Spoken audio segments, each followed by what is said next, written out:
l'idée, c'est que le silence soit connoté. Et donc, c'est à cette personne-là de justifier le silence après. Voilà. OK ?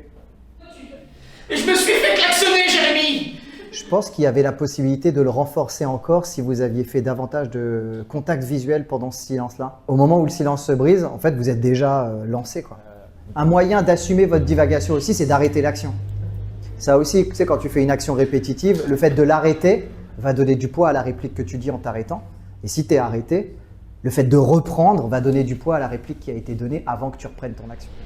J'ai essayé de me garder mon sang-froid là. Plus la question va être anecdotique, plus elle va être plate et plus l'enjeu va être petit, plus l'effet de la dispute violente qui va jaillir sera spectaculaire.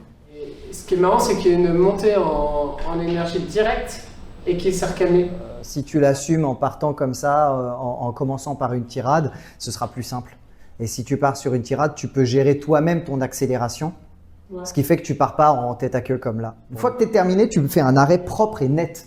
Tu perds pas ton intention. Tu vas lui dire « Ah, tu fais chier quand tu fais ça ou quand tu parles de ça. Mais je t'aime quand même. » Et là, la tension redescend. Ok ? On va voir. Enfin, si t'écoutes bien, c'est un peu un cadeau pour toi en termes de jeu, ça te donne beaucoup, je trouve.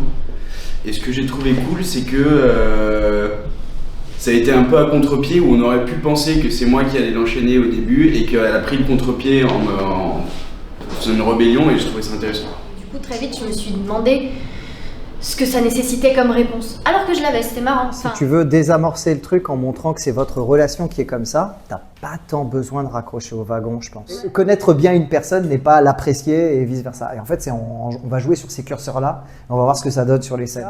Là, on est en train de parler d'un outil de démarrage des impros.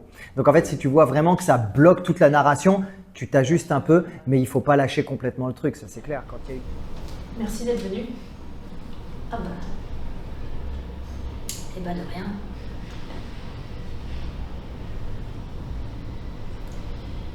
C'est que très souvent, les improvisateurs, ils vont s'arc-bouter sur une recherche d'une narration complexe, alors que c'est le truc sur lequel on est les plus faibles.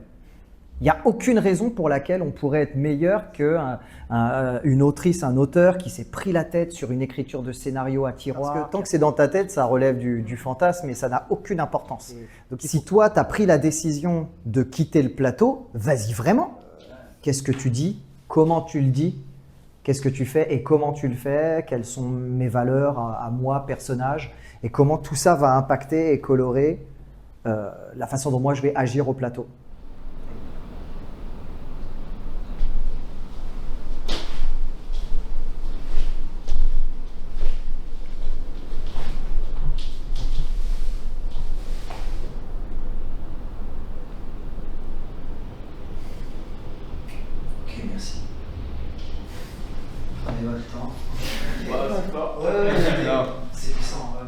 Après la minute que vous vous êtes envoyé avant, tu sais, tu t'envoies de la connexion en intraveineuse et après tu fais des phrases qui conditionnent encore du rapprochement, de la connexion. Ça aide beaucoup à monter en intensité émotionnelle. Je crois que tu n'as même pas le choix.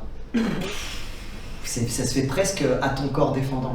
Ouais, mais... Là, on fait sauter le verbal, donc il reste que le non-verbal et en plus, je vous demande de focaliser sur le truc le plus puissant du non-verbal, c'est les yeux. Du coup, ouais, c'est clair. Tu peux pas te cacher, je n'essaye même pas. On essaye de se faire un clap de fin, tu sais, genre le clap unique de... Ah, vas-y, do, et... Cool. Ça va être merci. Comment s'est déroulée la séance pour toi? Très bien, beaucoup de plaisir, beaucoup d'émotions. Super, c'est un plaisir d'être ensemble, de se connecter, de faire un training, puis toujours de se réinterroger, enfin sans être trop dans l'intellect, mais d'essayer de pratiquer. Ça a été très progressif. Max est super, très pédagogue et il arrive dans chaque exercice à nous dire, à nous laisser découvrir ce qu'on doit travailler et après pour débriefer, etc. Il est top pour ça. Le silence est un accélérateur monstrueux parce qu'il laisse la place aux émotions et à la narration interne de s'installer. Plus je vais prendre le temps d'installer des silences ou de les laisser s'installer, et plus ce que tu vas faire, la façon dont tu vas le faire, et pareil, ce que tu vas dire et la façon dont tu vas le faire, va avoir le temps de porter un impact sur moi et ça va avoir un impact sur la façon dont moi je vais agir. Et donc ça aide à ce que la parole et les actes soient connotés. Et donc ça facilite la connexion, la relation et donc la narration.